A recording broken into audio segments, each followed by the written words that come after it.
तो सचिन पायलट ने साबित कर दिया, जो हाल ही में उन्होंने बयान दिया था कि मैं इधर उधर की फालतू बातों पर फोकस नहीं करता, मैं अर्जुन की तरह उस चिड़िया की आंख पर फोकस करता हूं, सारा ध्यान उसी पर करता हूं और रिजल्ट लाकर बताता हूं, जो कि केरल में उन्होंने कर दिया।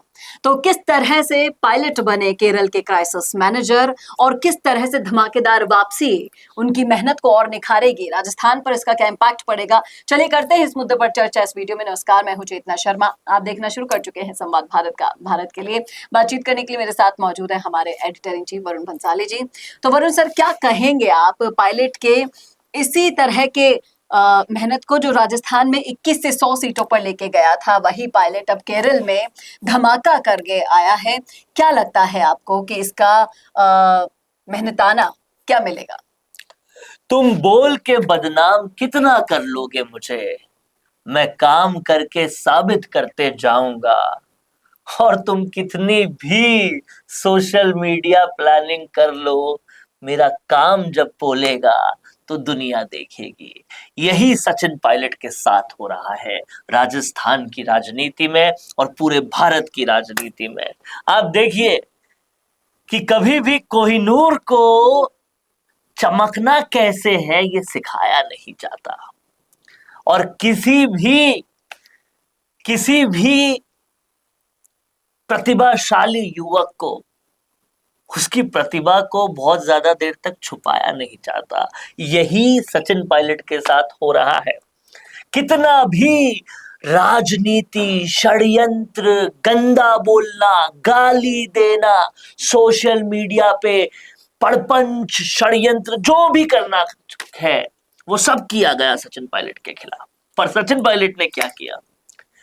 उसके विरोध में क्या किया? निष्ठा दिखाई। उसके विरोध में अनवरत काम किया पार्टी के लिए, उसके विरोध में पार्टी के लिए बड़प्पन दिखाया और पार्टी के लिए काम करते रहे, पिता तुल्य बोला, ये सब कुछ होता रहा।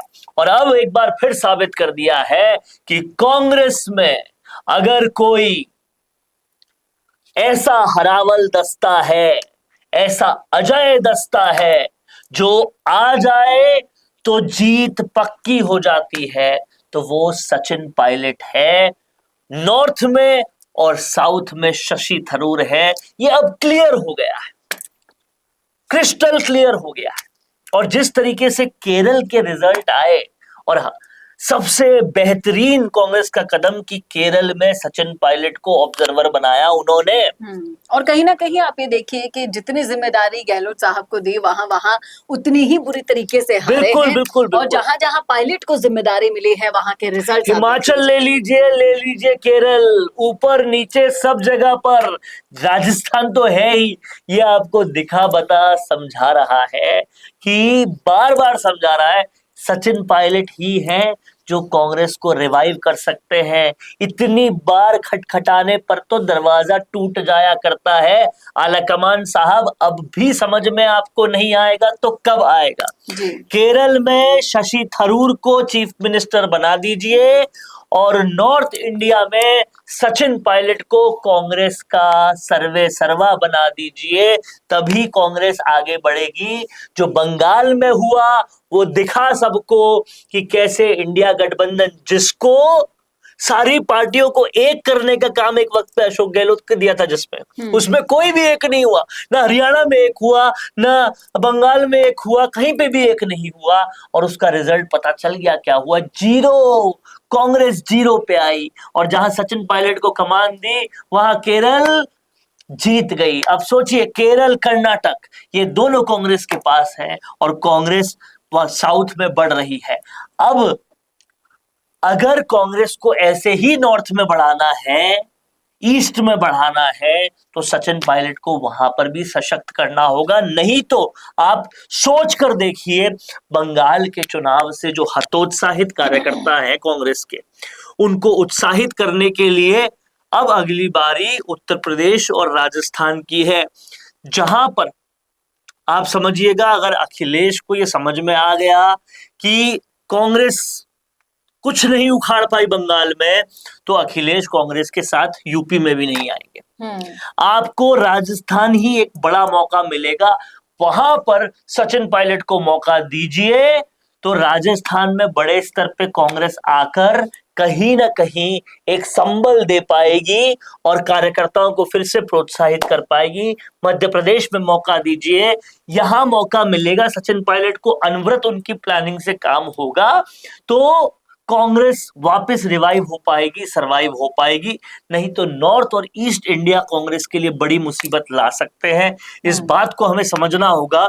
अगर हम पूरी राजनीति की स्थिति समझें तो जो लोकसभा है, जहां सारे बिल्स निकलते हैं, सारे कानून बनते हैं, सारे फैसले होते हैं, उस लोकसभा के अंदर बंगाल 42 सीट देता है, 80 सीट यूपी देता है, बिहार 40 से ज्यादा सीट देता है और फिर महाराष्ट्र 40 से ज्यादा सीट देता है, तमिलनाडु भी 38 सीट्स या 39 सीट्स देता है। तो ये बड़े बड़े राज्य हैं। अब समझने वाली बात यह है, इन बड़े बड़े राज्यों में कांग्रेस के पास क्या है? कुछ भी नहीं है। ऐसे में बीजेपी अगर सब जगह आ गई है तो वो जो चाहेगी बिल लाएगी, जो चाहेगी करेगी, कांग्रेस के पास कोई स्टैंड नहीं बचेगा। और अब इसलिए सचिन पायलट को, कांग्रेस को सशक्त करना जरूरी है। सचिन पायलट और शशि थरूर जैसे नेता ही कांग्रेस को आगे बढ़ा पाएंगे, नहीं तो कम होते होते शून्य ना हो जाए, ये डर सताता रहेगा। क्योंकि आप देखिए साउथ में भी बदल रही है सब कुछ। डीएमके के साथ थी कांग्रेस, डीएमके हार गई तमिलनाडु में जी। क्या हाल है असम में, आप देख लीजिए। समय रहते संभलना होगा। राजस्थान में भी आला कमान को ये पावर देनी होगी सचिन पायलट को, तभी जाकर आने वाले चुनाव में कांग्रेस अच्छा कर पाएगी। और जिस तरह से केरल की जीत ने राजस्थान के भी कार्यकर्ताओं में तो जोश भरा ही होगा, इसकी उम्मीद भी लगाई जा सकती है कि किस तरह से सचिन पायलट की इस जीत का असर राजस्थान में उन सभी युवाओं पर पड़ेगा जो अभी भी इसी उम्मीद में बैठे हैं कि हाँ कुछ तो अच्छा होगा ही होगा। क्या लगता है कि राजस्थान में आप देखिए पंचायती राज चुनाव की उम्मीद लगाकर बैठे हैं और फिर 2029 में चुनाव आ जाएंगे, निगम चुनाव है। इन चुनावों में वहां का जोश यहाँ वाले कार्यकर्ताओं के जोश को हाई कर पाएगा? आप मेरी बात को समझिए, पहले से कांग्रेस के कार्यकर्ता हतोत्साहित है राजस्थान में। सड़क पर कहाँ राजस्थान के मुद्दों पर कोई आंदोलन हो रहा है? नहीं हो रहा है। और अगर आपने एक बड़ा डिसीजन नहीं लेते हुए पीसीसी चीफ सचिन पायलट को नहीं बनाया तो सड़क पे संग्राम नहीं होंगे। सड़क पे संग्राम नहीं हुए तो अभी से अपोजिशन की जगह राजकुमार रोत, नरेश मीणा, हनुमान बेनीवाल ये सब ले चुके हैं, वो पूरी ले लेंगे। फिर क्या कर लेंगे आप लोग? तो पंचायती राज चुनावों में आज भी कांग्रेस का कुछ खास लेना देना नहीं लग रहा। अगर आज होते हैं तो अब वक्त रहते डिसीजन लेना पड़ेगा राहुल गांधी को और सचिन पायलट को कमान देनी होगी, तभी राजस्थान सशक्त होगा और कहीं ना कहीं पंचायती राज चुनाव में अच्छा करके 2028 में फिर कांग्रेस के लिए कुछ आसार बनेंगे। नहीं तो बॉम्बे से काम कर रही है पूर्व मुख्यमंत्री अशोक गहलोत की टीम और वो काम करती जाएगी। तो राजस्थान के भी क्राइसिस मैनेजर बन पाएंगे पायलट? बताइएगा आप विस्तार से। अगर आपने सुना है पूरा वीडियो विश्लेषण तो क्या रखते हैं आप इस मुद्दे पर अपनी राय लिखिएगा जरूर। कैसा लगा वीडियो बताना ना भूलेगा और ऐसे वीडियोस के लिए देखते रहिए संवाद भारत का, भारत के लिए। नमस्कार दोस्तों, अगर आप भी रियल एस्टेट में काम करते हैं तो हम आपके लिए लेकर आए हैं गुड न्यूज। आजकल के डिजिटल जमाने के अंदर आपकी प्रॉपर्टी का अच्छा वीडियो कंटेंट होना बहुत जरूरी है। तो हम यानी मिशी मीडिया सॉल्यूशंस आपको प्रोवाइड करवाते हैं एक हाई क्वालिटी कंटेंट वीडियो, जिसके अंदर हम प्रॉपर्टी से जुड़े हुए आसपास की प्राइम लोकेशन और उसकी कनेक्टिविटी को अच्छे से दिखाते हैं। कस्टमर आपकी वीडियो को सिर्फ देखे ही नहीं, आपको कांटेक्ट भी करे, जिससे कि आपकी डील क्लोज होने की पॉसिबिलिटीज बढ़ जाती है। तो कांटेक्ट करो आज ही स्क्रीन पर दिए गए नंबर्स पर